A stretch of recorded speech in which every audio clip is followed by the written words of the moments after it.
buhay. Buti, hindi naman kasi tayo na gano'n eh. Paki-double check ko na lang ha. Ayusin ko na lang yung lintik na laptop. Kasi ano eh. Still have a... So, we still have a chance. I didn't get it faster. Pinapabayaan mo kasi mag-ano eh. Pinapabayaan mo kasi i-ano eh. Buti na ano na sila. Na habol ko pa. Pero next week. Next Monday kasi different yung ano. Dilim na oh. Hindi na nga natin na iyan yung last time eh. Hindi nga tayo nakalabas ng 3 araw eh. We got penalized. It's really a stress battle.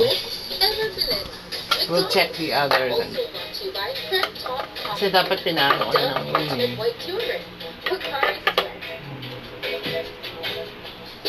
Nalungkot kasi si Book na eh. Kaya kawawa naman si Moon. Kasi yung aking ano eh. Sinurfans ko nga eh. Hindi pa rin nagagana oh.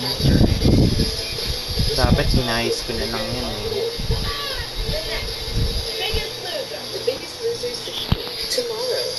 Ayusin ko na lang mamaya ha. Bababa na nga ako pagkatapos nito. Kasi dapat kukuha ko yung ano eh, yung token. Hirap kaya na itong talunin. Token is may ano na.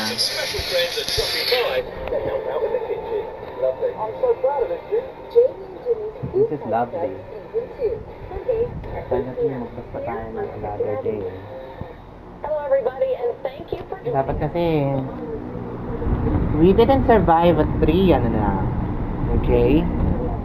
And we still have 11 more left. that is cool. We need to survive at least. What a game! Diba kasi hindi tayo lumabas ngayon eh. Uuwi nga kasi si Dichi, kailangan ko nga mag-focus. Ayusin ko muna yung ating internet. Ayusin ko muna yung ating wire. Bad news ngayon eh. Ano na ngayon, 24. Well, that is Selma Blair, who turns 45 today. Tagal mo kasi. We guessed right. She spent 12 hours a day, believe it or not, in a dark room as a youngster. Passion of hers. Happy birthday, Selma. All right, we're just about out of time tonight, but here's one more thing for you to check Basta out. bukas ha, dapat lumabas pa tayo. Pag hindi tayo lumabas, hindi tayo dumaan doon. In this first look at Monday's episode on ABC. Cheers. To shuckin'. To shuckin'. Cheers.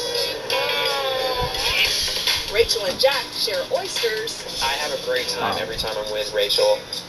Hindi na natin na-recover natin iba pa eh. Possibilities are honestly endless. Meron ang possibilities ngayon eh. I'm open to it. Then, what are these guys wearing? The competition gets fierce as Will tries to score points with Rachel on and off the court. You get a bunch of, alpha males out there. We're So all here much for Rachel, alpha obviously, and we all want to win. One way or another kasi ganito na ang itsura natin this year.